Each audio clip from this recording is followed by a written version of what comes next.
Good morning, children. Today we are going to discuss about something about bacteria. Okay, we all know about the bacteria. Okay, here a little drop of curd turns the milk into curd after something. How the change is common?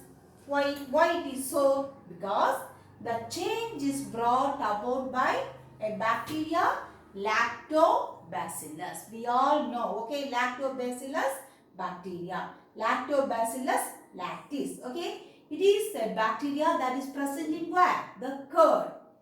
Okay, the soreness is due to the formation of what? Lactic acid. Okay, ma'am. Listen, the next one, typhoid. Many of you have the victim of typhoid. Okay, here the bacteria disease is caused by what type of bacteria? Salmonella typhi. So the typhoid is caused by Salmonella typhi, a bacterium. Okay, so we consider this prokaryotic organism as a friend or an enemy.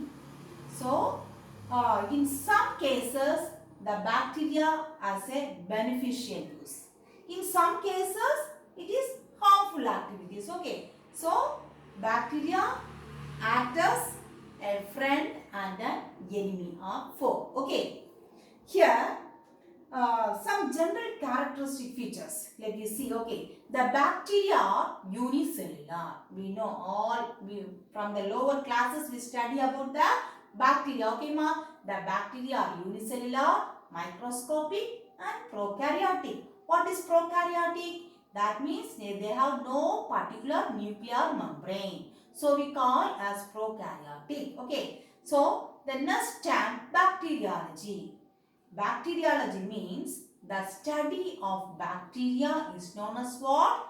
Bacteriology. Okay, ma'am. Here, a Dutch scientist Anton von Leeuwenhoek was first discovered as the animalcule. Bacteria is named as animalcule. Okay. Here, there are different shape and sizes of the bacteria.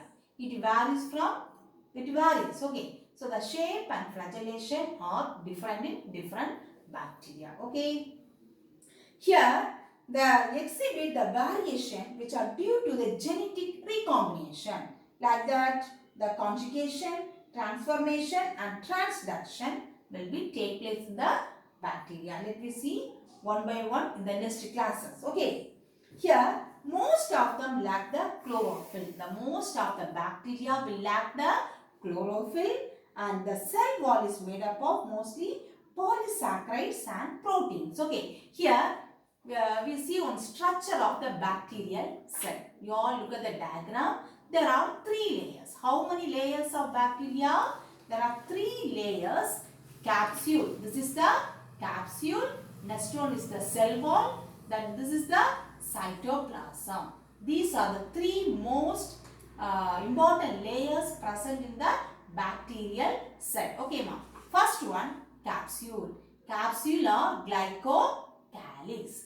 The main function of this is, the capsule is, it will protect the bacterial cell wall. Okay. It will protect the cell from desiccation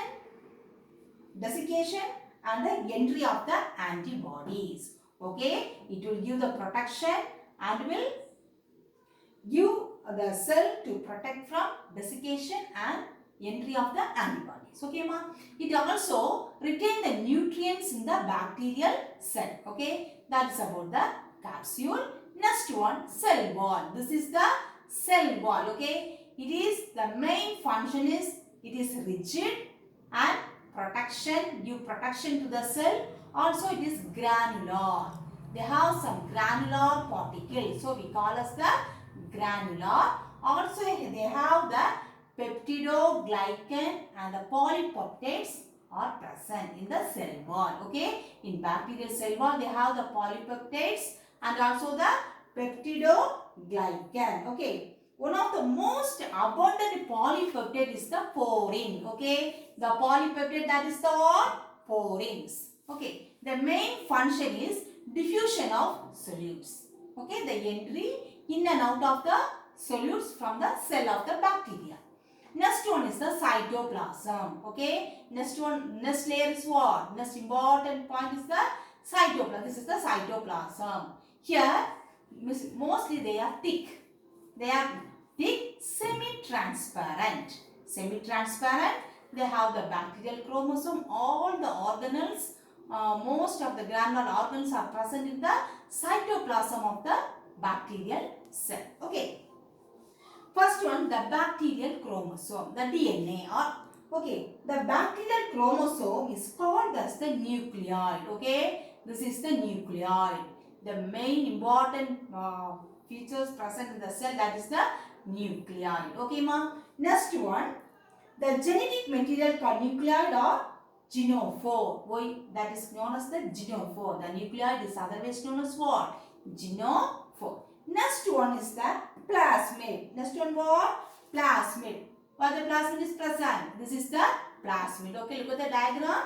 This is the plasmid. They are the extra-chromosomal double-stranded, circular and self-replicating autonomous element. Understood? Okay, they contain genes for fertility. There are different types of plasmids. Okay, there are different types of plasmids. They are F factor, R plasmid, whole plasmid, Ri plasmid and Ti plasmids. These are the different types of plasmids that is present in the bacterial cell. Okay. Here the F is for fertility. Okay. The F is for what? Fertility. And the R is for resistance. R is for what? Resistance. And the COL is for colicin. Then Ri means root inducing.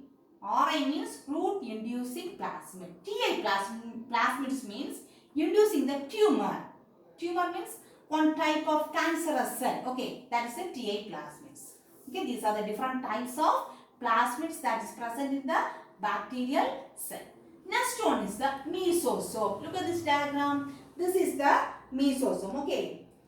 How is it the mesosome? They have the slight folding like structure. Okay, there's a infoldings in the form of tubules. Sometimes they are in the tubules, or somehow it is vesicles or lamellar shape. Okay, that is the mesosome. Okay, the main function is to help in respiration and for binary fission. That is for the vegetative reproduction of the bacteria. Okay. It helps in respiration and binary fission. This mesosomes. Okay. Next one, polysome.